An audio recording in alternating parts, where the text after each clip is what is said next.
Hello dear friends, നമ്മളിപ്പോൾ discuss ചെയ്യുന്നത് journal എന്ന ടോപ്പിക്കിനെ കുറിച്ചാണ്.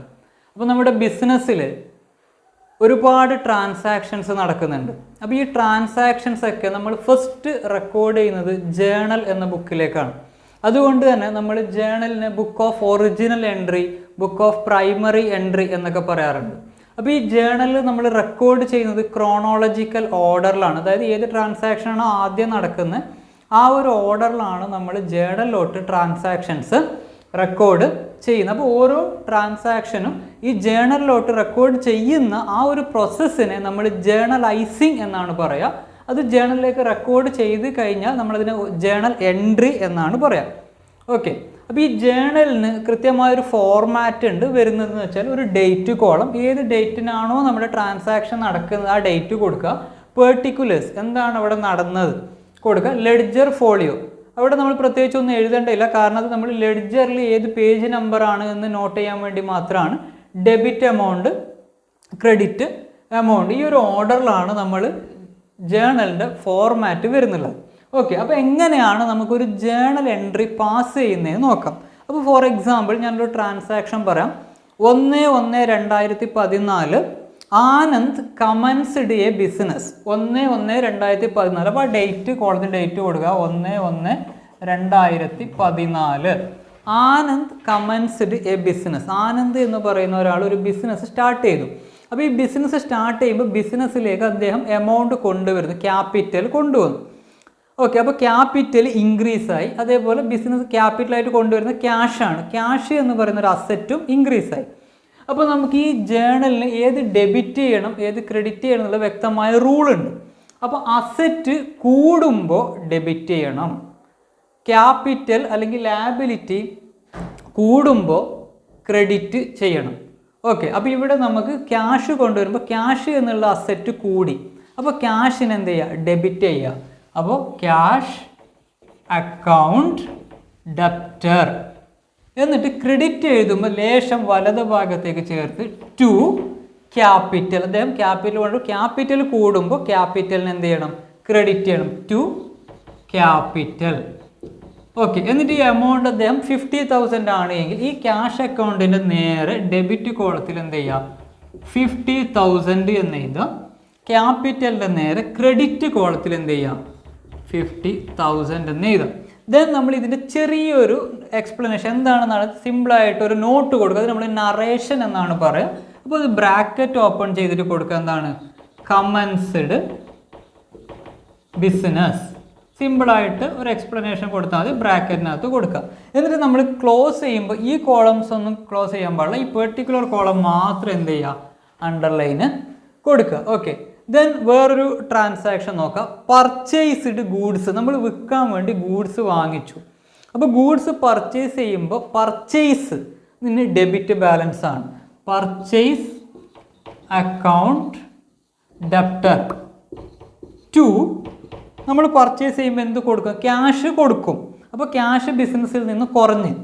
ഓക്കെ, അപ്പോൾ ടു ക്യാഷ് അല്ലേ. ഇതിൽ വേറൊരു റോളും കൂടിയുണ്ട്, debit what comes in, credit what goes out. അപ്പോൾ ഇവിടെ ക്യാഷ് പുറത്തോട്ട് പോയി, അപ്പോൾ ക്യാഷ് എന്ത് ചെയ്യുക, ക്രെഡിറ്റ് കൊടുക്കുക, ടു ക്യാഷ് 20,000. ഓക്കെ, ഇതാണ് ശ്രദ്ധിക്കേണ്ട ഒരു കാര്യം. നമ്മൾ ഈ പർച്ചേസ് ചെയ്യുന്ന സമയത്ത് എപ്പോഴും ക്യാഷ് കൊടുക്കണമെന്നില്ല, ചിലപ്പോൾ കടമായിട്ടായിരിക്കും പർച്ചേസ് ചെയ്യാം. അപ്പോൾ ക്രെഡിറ്റ് പർച്ചേസ് നമ്മൾ ചെയ്യുന്ന സമയത്ത് ഇവിടെ ടു ക്യാഷ് എന്ന് നമ്മൾ കൊടുക്കരുത്, മറിച്ച് എവിടെ നിന്നാണോ നമ്മൾ പർച്ചേസ് ചെയ്തിരിക്കുന്ന ക്രെഡിറ്റ് ആയിട്ട് ആ പാർട്ടിയുടെ പേരാണ് കൊടുക്കേണ്ടത്. For example, purchased goods from Anand traders എന്നാണ് ഉള്ളത്, കടമായിട്ടാണ് വാങ്ങിച്ചത്. Purchased goods from Anand traders. അപ്പോൾ ഇവിടെ ടു ക്യാഷിന് പകരം എന്ത് കൊടുക്കണം, ആനന്ദ് ട്രേഡേഴ്സ് എന്നാണ് കൊടുക്കേണ്ടത്. ജസ്റ്റ് ഒന്ന് ശ്രദ്ധിക്കാം, purchased goods from Anand traders for cash എന്നുണ്ട്. അങ്ങനെയാണെങ്കിൽ അതെന്ത് ചെയ്യുക, ക്യാഷ് പർച്ചേസ് തന്നെ, അവിടെ നിങ്ങൾ പാർട്ടി നെയിം നോക്കേണ്ട ആവശ്യം ഇല്ല. ഓക്കെ, അപ്പോൾ ഇതാണ് പർച്ചേസിൻ്റെ എൻട്രി വരുന്നത്. അപ്പോൾ ജസ്റ്റ് ഒരു നറേഷൻ കൊടുക്കുക, എന്താണ്, പർച്ചേസ്ഡ് ഗൂഡ്സ്.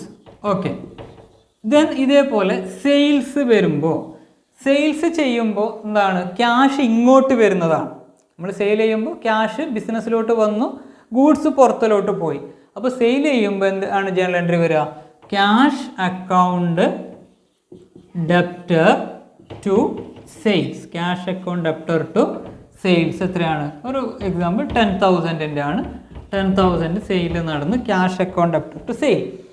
ഇവിടെയും നമ്മൾ സെയിൽ ചെയ്യുമ്പോഴും ക്യാഷിന് തന്നെ ആവണമെന്നില്ല, ക്രെഡിറ്റ് ആയിട്ട് സെയിൽ ചെയ്യാം. അപ്പോൾ ക്രെഡിറ്റ് സെയിൽ ചെയ്യുമ്പോൾ ഇവിടെ ക്യാഷിന് പകരം ആർക്കാണോ നമ്മൾ ക്രെഡിറ്റ് ആയിട്ട് കൊടുത്തിരിക്കുന്നത് ആ പാർട്ടിയുടെ പേരാണ് എഴുതേണ്ടത്. ക്യാഷ് അക്കൗണ്ടിന് പകരം നമ്മൾ മോഹൻ എന്ന് പറയുന്ന ഒരാൾക്കാണ് സെയിൽ ചെയ്തിരിക്കുന്നതെങ്കിൽ Mohan account debtor to sales എന്നാണ് വരിക. ഓക്കെ, നറേഷൻ എഴുതാം, സിമ്പിളായിട്ട് എഴുതിയാൽ മതി. Sold goods. ഓക്കെ, അപ്പോൾ നെക്സ്റ്റ് നമുക്കൊരു ട്രാൻസാക്ഷൻ നോക്കാം. Purchased office furniture. നമ്മുടെ ഓഫീസിലേക്ക് ഒരു ഫർണിച്ചർ വാങ്ങിച്ചു. അപ്പോൾ ഈ ഫർണിച്ചർ വാങ്ങിക്കുമ്പോൾ ഈ ഫർണിച്ചർ എന്നുള്ളത് അസറ്റാണ്. അസറ്റിനെ നമ്മൾ ഡെബിറ്റ് ചെയ്യണം. അപ്പോൾ ഫർണിച്ചർ വാങ്ങിക്കുമ്പോൾ എന്ത് ചെയ്യുക? Furniture account debtor. Furniture account debtor നമ്മൾ ക്യാഷ് കൊടുത്തിട്ടാണെങ്കിൽ to cash. Okay, furniture account debtor to cash. എന്നിട്ട് ഇവിടെ നറേഷൻ എന്ത് കൊടുക്കുക? ബോട്ട് ഓഫീസ് ഫർണിച്ചർ അല്ലെങ്കിൽ ബോട്ട് ഫർണിച്ചർ. അപ്പോൾ നമ്മൾ ഏതൊരു അസറ്റ് വാങ്ങിക്കുമ്പോൾ ഏത് അസറ്റാണോ നമ്മൾ വാങ്ങിച്ച ആ അസറ്റിന് ഡെബിറ്റ് കൊടുക്കണം. ഫർണിച്ചർ ആണെങ്കിൽ ഫർണിച്ചർ. ഇനിയിപ്പോൾ ഒരു മോട്ടോർ വെഹിക്കിൾ വാങ്ങിച്ചിട്ടുണ്ടെങ്കിൽ motor vehicle account debtor to cash. ഇനി നമ്മളൊരു ഓഫീസിലേക്ക് ഒരു കമ്പ്യൂട്ടർ വാങ്ങിച്ചിട്ടുണ്ടെങ്കിൽ computer account debtor to cash. Okay, ഇനി നമ്മൾ ഇവിടെ ക്രെഡിറ്റ് ആയിട്ടാണ് വാങ്ങിക്കുന്നതെങ്കിൽ നേരത്തെ പറഞ്ഞ പോലെ എന്ത് ചെയ്യണം? ഫർണിച്ചർ അക്കൗണ്ട് ഡെപ്റ്റർ ടു ക്യാഷിന് പകരം എവിടെ നിന്നാണോ നമ്മൾ വാങ്ങിച്ചത് ആ പാർട്ടിയുടെ പേര് കൊടുക്കുക. Furniture account debtor to ABC limited. Okay, അപ്പോൾ അസറ്റ് വാങ്ങിക്കുന്ന സമയത്ത് നമ്മൾ അസറ്റ് ബിസിനസ്സിലോട്ട് വന്നു. വാട്ട് കംസ് ഇൻ ഡെബിറ്റ് ചെയ്യുക, ക്രെഡിറ്റ് വാട്ട് ഗോസ് ഔട്ട്. അപ്പോൾ ഫർണിച്ചർ വന്നു, ക്യാഷ് എന്തായി പോയി. അപ്പോൾ ആ ഒരു റൂള് വെച്ചിട്ട് ചെയ്യാം. ഓക്കെ, ദെൻ നമ്മൾ ബാങ്കിലേക്ക് എമൗണ്ട് ഡെപ്പോസിറ്റ് ചെയ്യുന്നു. അതേപോലെ നമ്മൾ ബാങ്കിൽ നിന്ന് പൈസ എടുക്കുന്നു. അപ്പോൾ ആ ഒരു ട്രാൻസാക്ഷൻ നമുക്ക് നോക്കാം. Deposited cash into bank. അപ്പോൾ ബാങ്കിലേക്ക് ഡെപ്പോസിറ്റ് ചെയ്യുമ്പോൾ ബാങ്കിലേക്കാണ് എമൗണ്ട് കിട്ടുന്നത്. അപ്പോൾ ഡെബിറ്റ് ദ റിസീവർ എന്നുള്ളൊരു റൂളുണ്ട്. അപ്പോൾ ബാങ്കിലേക്ക് കിട്ടുമ്പോൾ ബാങ്കിലേക്ക് ഡെപ്പോസിറ്റ് ചെയ്യുമ്പോൾ ബാങ്ക് അക്കൗണ്ട് ഡെപ്റ്റർ ടു നമ്മൾ ക്യാഷ് ഡെപ്പോസിറ്റ് ചെയ്യുമ്പോൾ ക്യാഷ് പോയി അല്ലേ? Bank account debtor to cash. Narration എന്ത് കൊടുക്കുക? Deposited into bank. Okay, ഇനി നമ്മൾ ബാങ്കിൽ നിന്ന് പൈസ എടുക്കുന്നു. ബാങ്കിൽ നിന്ന് പൈസ എടുക്കുമ്പോൾ എന്ത് വരും? നേരെ ഓപ്പോസിറ്റ് വരും. Cash account debtor to bank. നമ്മൾ ബാങ്കിൽ നിന്ന് എടുക്കുമ്പോൾ ക്യാഷ് ടു ബാങ്ക്, ബാങ്കിലേക്ക് ഡെപ്പോസിറ്റ് ചെയ്യുമ്പോൾ bank to cash. Okay, then നമ്മൾ എക്സ്പെൻസ് പേയ്മെൻറ്റ് ചെയ്യുന്ന ട്രാൻസാക്ഷൻസ്, അതായത് നമ്മൾ സാലറി കൊടുക്കുന്നുണ്ട്, റെൻറ്റ് കൊടുക്കുന്നുണ്ട്, കമ്മീഷൻ കൊടുക്കുന്നുണ്ട്. അപ്പോൾ ഈ ഏത് എക്സ്പെൻസ് ആണ് എങ്കിലും എക്സ്പെൻസ് പേയ്മെൻറ്റ് ചെയ്യുമ്പോൾ ആ എക്സ്പെൻസിനെ ഡെബിറ്റ് ചെയ്യണം. For example salary paid 20,000. അപ്പോൾ salary account debtor to cash.